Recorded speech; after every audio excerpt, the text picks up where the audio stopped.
সুপ্রিয় শিক্ষার্থী বন্ধুরা, এই ভিডিওতে থাকছে সপ্তম শ্রেণীর মডেল অ্যাক্টিভিটি টাস্ক পার্ট 7। অর্থাৎ তোমাদের অক্টোবরে যে মডেল অ্যাক্টিভিটি টাস্ক দিয়েছে তার সমাধান দেওয়া হবে। আলোচনা হবে পরিবেশ ও ভূগোল বিষয় নিয়ে।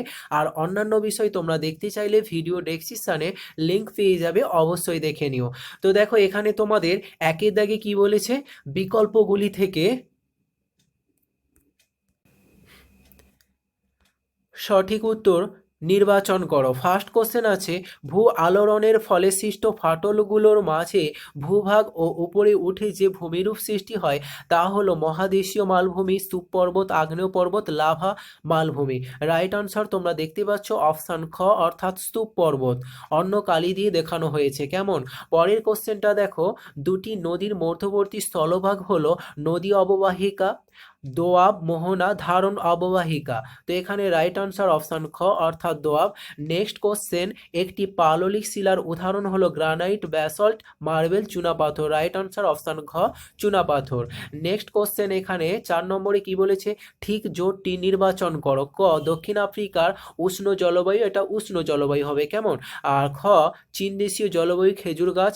গ জামবেসি নদী, ভিক্টোরিয়া জলপ্রপাত। তো এখানে গ অপশান হচ্ছে আমাদের রাইট আনসার। ঠিক আছে, এরপরে দুই দাগে দেখো বলেছে একটি বা দুটি বাক্যে বা শব্দে উত্তর দাও। এখানে মোট 4টি প্রশ্ন আছে, প্রত্যেকটার জন্য 1 নাম্বার করে থাকছে। তো ফার্স্ট কোশ্চেনটা দেখো, ভারতের একটি পলিগঠিত সমভূমির নাম চেয়েছে। উত্তরটা দেখো সিন্ধু গঙ্গা ব্রহ্মপুত্রের সমভূমি। নেক্সট কোশ্চেন, নদীর কোন প্রবাহে ভূমির ঢাল বেশি থাকায় নদী শক্তি বৃদ্ধি পায়? উত্তর হবে নদীর উচ্চ প্রবাহে। পরের কোশ্চেনটা, কোন শ্রেণীর মৃত্তিকায় বালি ও কাদার পরিমাণ প্রায় সমান সমান থাকে? উত্তরটা হবে দোআঁশ মাটি। কেমন?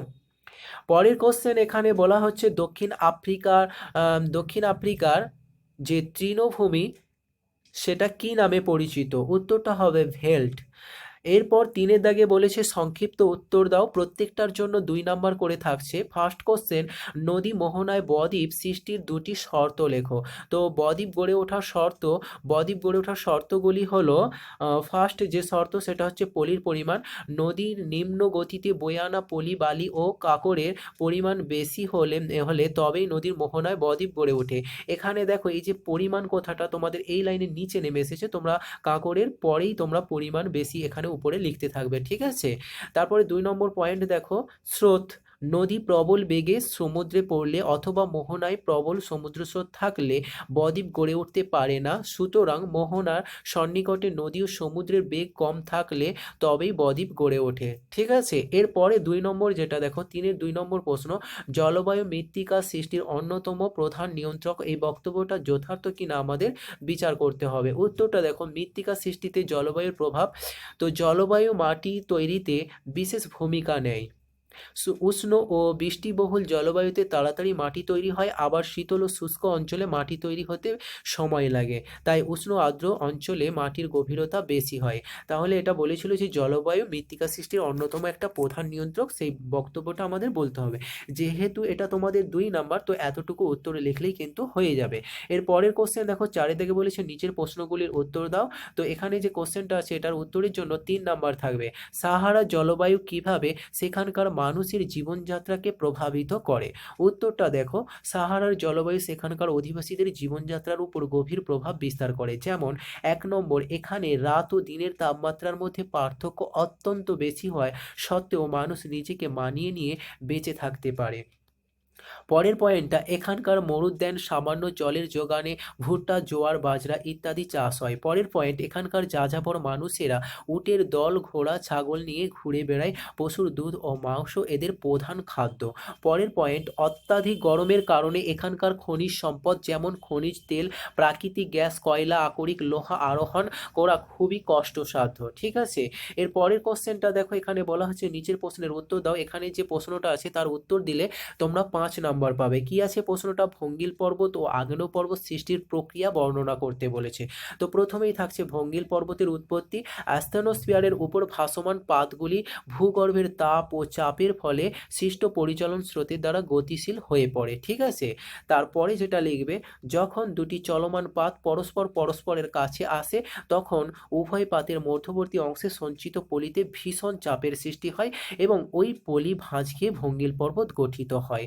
তাহলে তোমরা এটা লিখে দেবে। এই যেটা দেখতে পাচ্ছ জেনে রাখার বিষয়, এটা তোমরা কিন্তু লিখবে না। তো এটা লেখার পর দেখো উদাহরণ দেবে। উদাহরণটা কি? হিমালয় পর্বত পরস্পরের অভিমুখী ভারতীয় পাত যেটা মহাদেশীয় পাত ও ইউরেশীয় পাতের যেটা মহাদেশীয় পাত মধ্যবর্তী টেথিস নামক অগভীর সাগরে সঞ্চিত পলি প্রচণ্ড পার্শ্ব চাপে ভাঁজ প্রাপ্ত হয়ে সৃষ্ট হয়েছে। যদি মনে হয় তোমরা চিত্রটা দিতে পারো, ঠিক আছে? এরপরে যেটা দেখো, পরেরটা কি ছিল তোমাদের? তো দেখো পরের পার্টটা কি বলেছিল এখানে? আগ্নেয় পর্বত। কেমন? তাহলে ভঙ্গিল পর্বতের উত্তর কমপ্লিট। এবার আগ্নেয় পর্বতটা দেখো। আগ্নেয় পর্বত এখানে দেখতে পাচ্ছ যে আগ্নেয় পর্বত সৃষ্টির প্রক্রিয়া প্রবল ভূ আলোড়নে সৃষ্ট পাতের চলাচলের এর দ্বারা ভূগর্ভে উত্তপ্ত তরল ও গ্যাসীয় বাষ্পযুক্ত ম্যাগমার মধ্যে ভারসাম্য নষ্ট হয়। এর ফলে ভূগর্ভের এই ম্যাগমা ভূপৃষ্ঠের দুর্বল স্থান বা ফাটলের মধ্য দিয়ে ধীর গতিতে বা বিস্ফোরণের মাধ্যমে ছাই, ভস্ম, লাভা ও ছোট ছোট পাথরের টুকরো প্রভৃতি ভূপৃষ্ঠের বাইরে বেরিয়ে এসে আগ্নেয়গিরির চারদিকে জমা হয়ে শঙ্কুর মতো আগ্নেয় পর্বত সৃষ্টি করে। আর এভাবেই আগ্নেয় পর্বত সৃষ্টি হয়। ঠিক আছে? তো এটা লেখার পর তোমরা চিত্রটা দেবে। চিত্রটা যদি পারো তাহলে চিত্রটা অঙ্কন করে দেবে এবং তারপর যেটা করবে তোমরা উদাহরণ দেবে। ঠিক আছে? উদাহরণ কি আছে?